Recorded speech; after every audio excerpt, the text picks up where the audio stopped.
You know that one thing that really bothers you, but you keep trying to block it out to make it seem like it don't exist? Or that one thing that you wish never happened to you?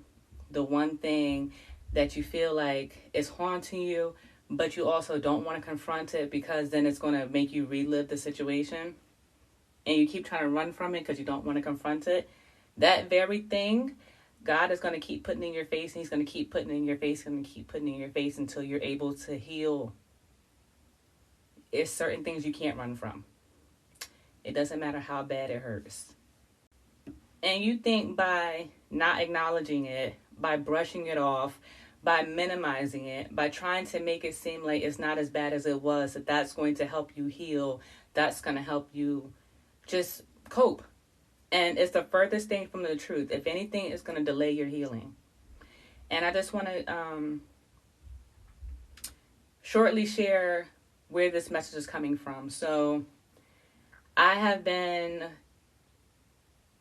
abused years ago, and I had to get surgery. And because the surgery, it now has my face like not symmetrical. Like one side of my face is more elevated than the other side, right?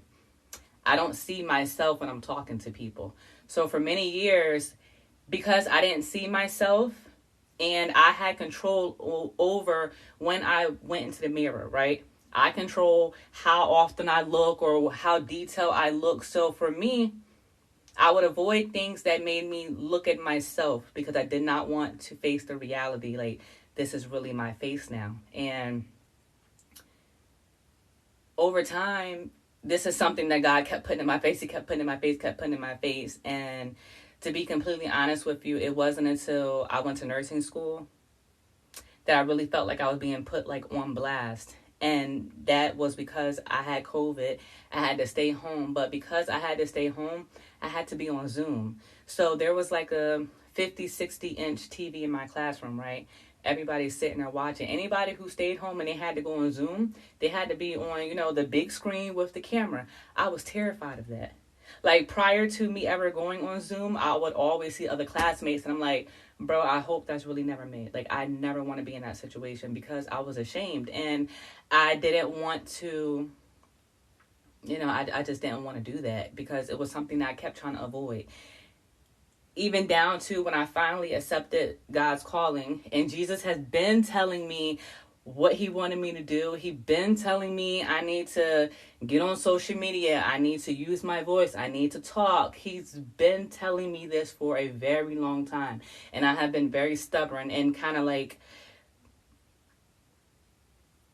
taking baby steps, basically. Like very small baby steps. It's like I haven't fully given it my all, which I'm trying to now. Like, I'm really trying to. But it's very difficult for me because when I'm looking at a camera, I'm not seeing anybody. I'm seeing myself. I'm now forced to deal with everything that I was trying to run away from.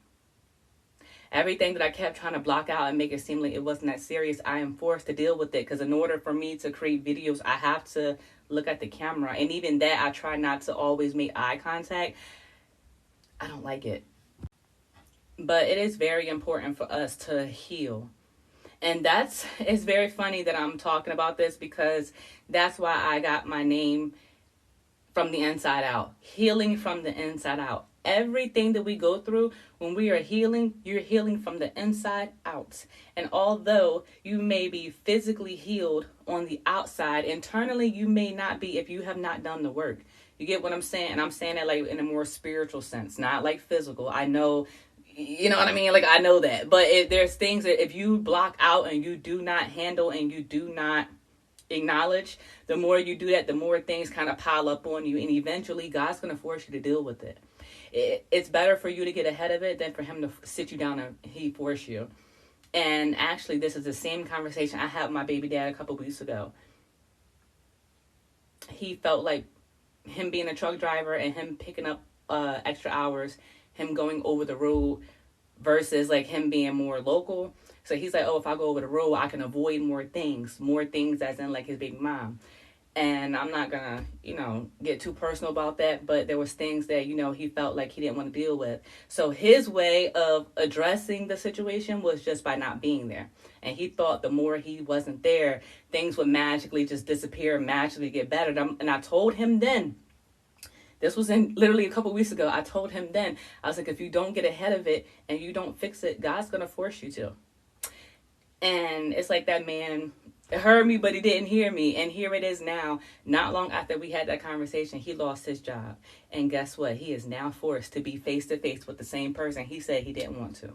He is now forced to be in the same environment for a long periods of time with a person he did not want to.